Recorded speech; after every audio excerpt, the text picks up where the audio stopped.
There's a through line to just about every type of workshop I've ever done, and that is, if I am yapping, they are napping. I know, it's catchy. I know, does it mean anything? I know, what the heck am I talking about? Well, today I am going to show you how to run a workshop. Now, I've never done this on any of the podcasts, but this is probably up there with one of the most valuable things I could show you, because if you're an executive leader, there's a high likelihood that you're going to find yourself in the place of having to have your people be a part of a workshop, whether it be a creative brainstorming, let's figure out how to get this SOP, whether it be your, let me think of it, your sharing of your year-end results, and everybody takes a part in that, whether it be you just getting people together for team building, all of it involves a workshop.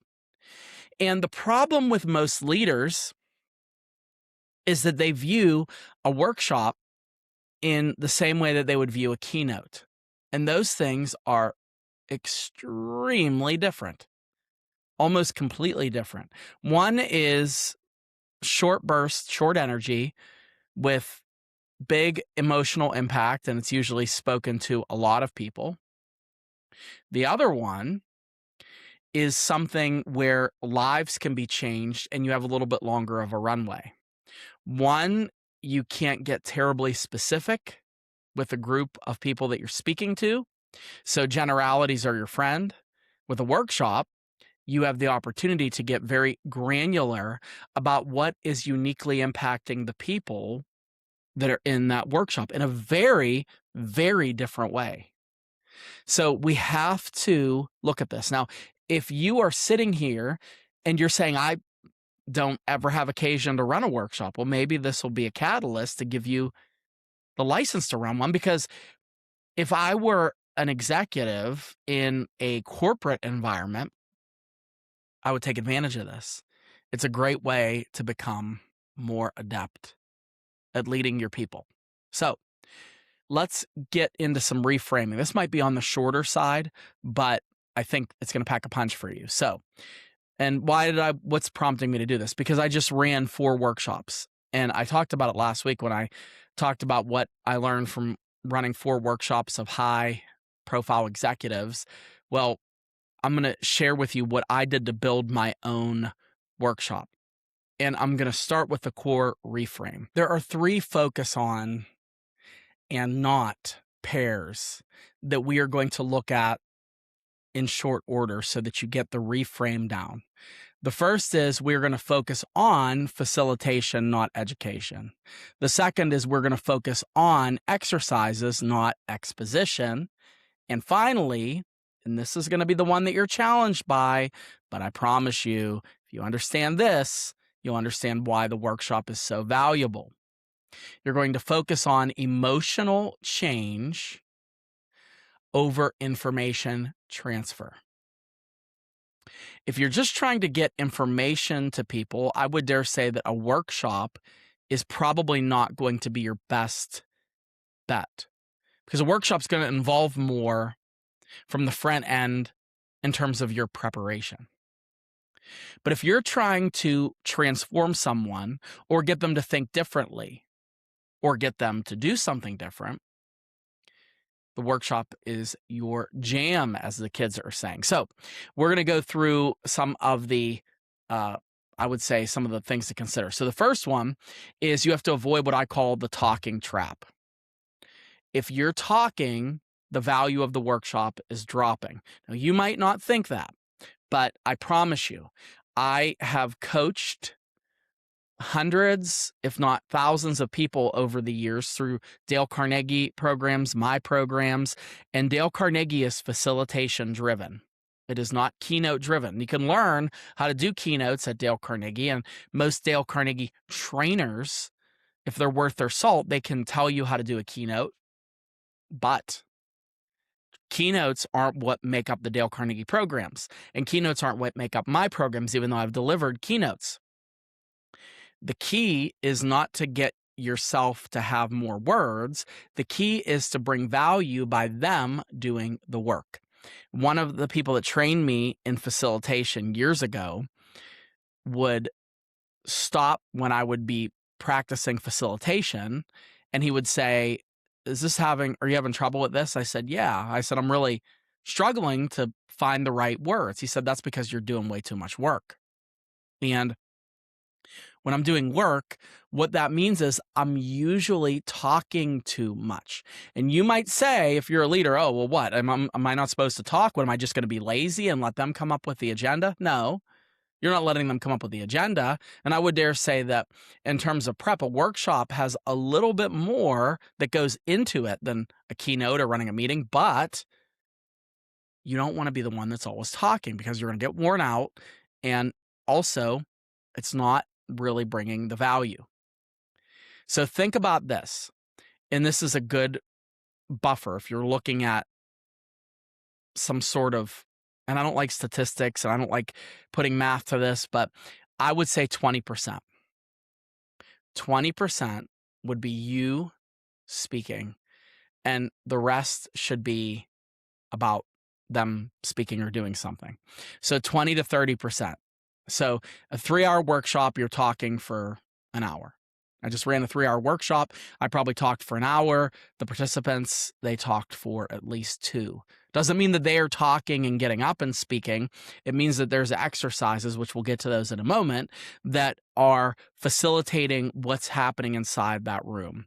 So you don't want to be a person who is just yapping, because if I'm yapping, they're napping. Most trainers, most educators, and for heaven's sake, most executives are over talkers. So for the first time, I'm going to give you permission. Here's your permission to shut your face. Just shut up. Just think about ways that you can say less and do more. So don't fall into the talking trap. Next, exercises. Exercises are the fuel and the spine and the structure. Use any type of physical analogy that you want. They are the driving force inside of a workshop. When you hear exercises, you might be thinking something physical.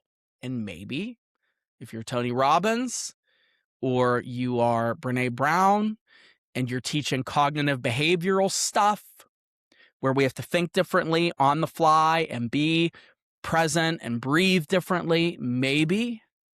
But exercises are a loose term that I would use to describe when the participants are doing something. Now, the difference between an exercise and an icebreaker is an exercise goes somewhere. So this is where I'll get some, and I'm already anticipating some of your feedback. You might think that an exercise was like, oh yeah, I know what an exercise is, an icebreaker. Right? If it's like a BuzzFeed quiz. If I was a type of yogurt, what would I be? Or if I, have to work on a skit and develop an acronym for a new body soap company that I'm building, right? Like stuff that has nothing to do with anything. Those are icebreakers. And icebreakers are there specifically to get people talking, but they don't necessarily connect to the point. And so what an exercise does is trying to strengthen or challenge your folks to get them to the point of why they're at this workshop to begin with. Why are they not working? So here is the way I would design an exercise. Instead of saying, what do I want to cover? I am going to ask, what am I wanting them to change or do after? So I will give you an example. In one of my workshops, in my signature workshop that I just used, when I'm coaching people, I get them to select someone that they admire as a communicator. And then I ask them to describe what it was like when they first heard that person. What were they thinking when they heard that person? And usually they say, oh, I can never speak like that person. And I say, why? Why? Why couldn't you speak? You admire something about that. So you know what's good about that person's communication. And so what is it about them that you like? Now, I don't do this by way of having them just figure this out while they're sitting at their seats. I make them in a group talk about the communicators they like, and they share it with each other. That's an exercise. What am I trying to do? I'm trying to get them to understand that they have already admired certain communicators, and I'm trying to get them to see what it would look like if they could communicate like them. So this is an exercise. So it's not me listing every famous communicator, Abraham Lincoln, the weatherman on Channel 11, the President Obama, President Trump, blah, blah, blah, blah, blah. I don't go through. I'll list one example, but then I give them the opportunity to list it. And then in the exercise, they talk about why they like that person with the person next to them. What's this doing? Two things. Number one, I'm not doing the talking. Number two, it's getting them to work out with another person why they like that person, why they like them as a communicator. And number three, and this is sometimes even more important, if they don't have a strong example, this gives them the opportunity to borrow that other person's example. Oh, we can name our high school teachers? I thought we just had to name famous people. And in that exercise, they are now coming to a place of understanding who their most admired communicator is. So you might ask now, how did I build this? How did I build it? Why did I pick that? Because as a part of my coaching, I'm going to ask them to imitate that person if I were coaching them. So I'm going to try to get them to imitate that person. So what I could have done is just lectured about, this is what we admire in communicators, and I could spend 30 minutes describing all that. And then I'd say, okay, now everyone's going to have a chance to get up and imitate their favorite communicator and go. And that would take probably 40 minutes to explain, and it would have a fraction of the efficacy. But because I turned it into an exercise, I got them doing the thinking, I got them doing the talking, I got them doing the heavy lifting. When they come up to get coaching from me, I'll ask them, do you want to communicate like Tony Robbins? Do you want to communicate like Stephen Bartlett? Do you want to communicate like Joe Rogan? Whoever your favorite, Mel Robbins, whoever it is. Mel and Tony are not related, by the way. Do you want to communicate like these people? What do you like about them? And it gives me the opportunity to coach them through the exercise they already did. So the end result is I want them to communicate differently based on who they like as a communicator. And how did I get to that result? I built an exercise that got us there. So when you are examining what might be a good exercise to do in your group, don't think through of all the different things. There's a million different exercises, table exercise, writing, skits, acronyms, drawings, any of it is on the table. But if it's not connected to your objective, it's an icebreaker. Not invaluable, not useless, but it's an icebreaker. And this gives you the opportunity to get results. Another beautiful thing about this is it gives you time boxes. You can give them, hey, you have 6 minutes to do this. You have 5 minutes to do this. You have 10 minutes to do this. If it's a really long, elaborate, work on something that you build piece by piece, 15 minutes, you are giving them time boxes, and this is helping you to regulate your own time. Because you know what Parkinson's law is, the time that you assign a task, the task will expand to the time you allow it. So if you give them 2 minutes, guess what they're going to use? All the 2 minutes. If you give them 10, they're going to use all 10. If you give them 20, they're going to use 20. And so this gives you an opportunity to really keep your hand on the lever of the time switch. Got it? All right. So I really, really have gone ham on a lot of these things. And I want to give you more value. So we're going to move on and move a little quicker with these other ones because I said this was going to be kind of a quick one. All right, next. It's not about your resume, it's about the room. So what I mean by that is it's not about how much you know, especially as an executive leader. It's about how much you are getting them to discover what it is that you're attempting to get them to do. The room and the team is more valuable than your presence and your presentation. Therefore, your goal is not how good can I sound? Your goal is how energetic can I be? And more importantly, how much energy can I give them to focus on whatever it is? I coached someone a while ago and they had a week-long workshop they had to prepare, and it was for a group of software engineers. And it was extremely technical. I don't know if you can tell by talking to me, I'm not particularly technical. I'm not afraid of technology, but I don't know exactly how everything works. So I do know how to get people to interact.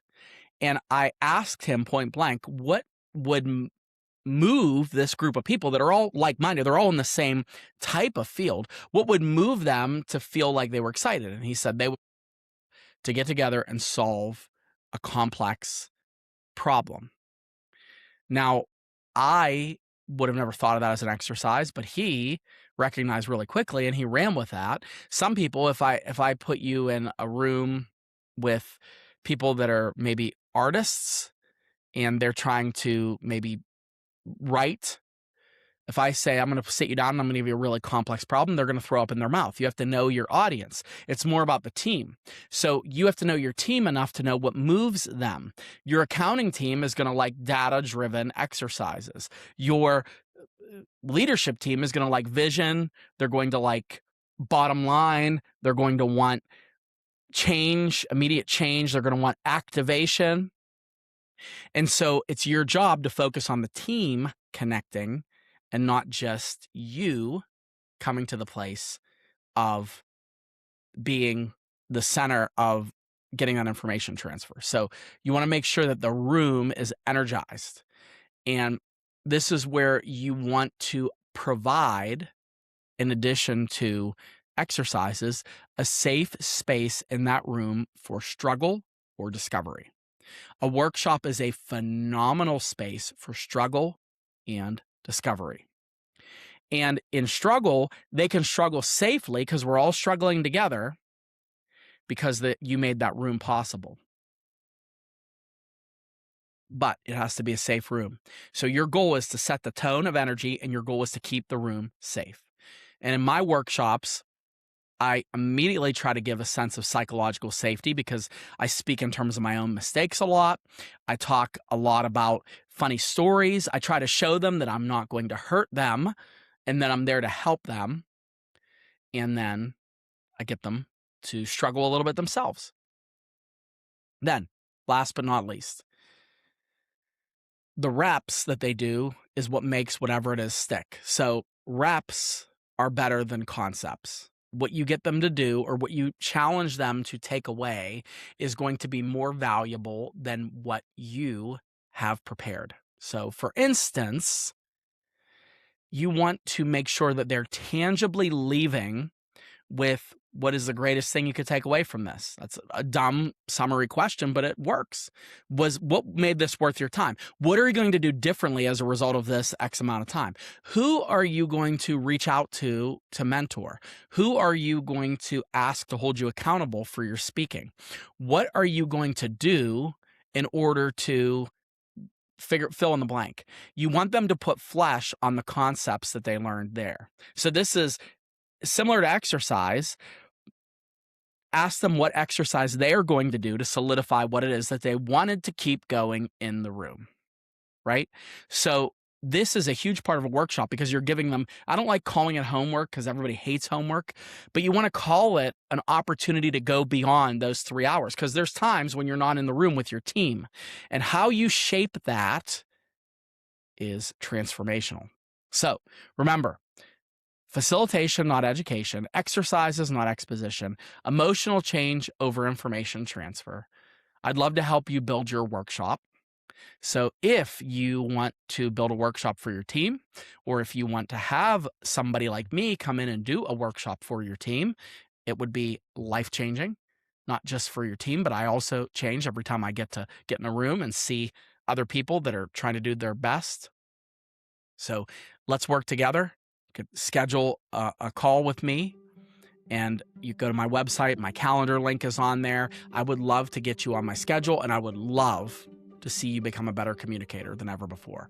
So with that said, we will see you next time, and thank you for tuning in to the Sam Linton Show.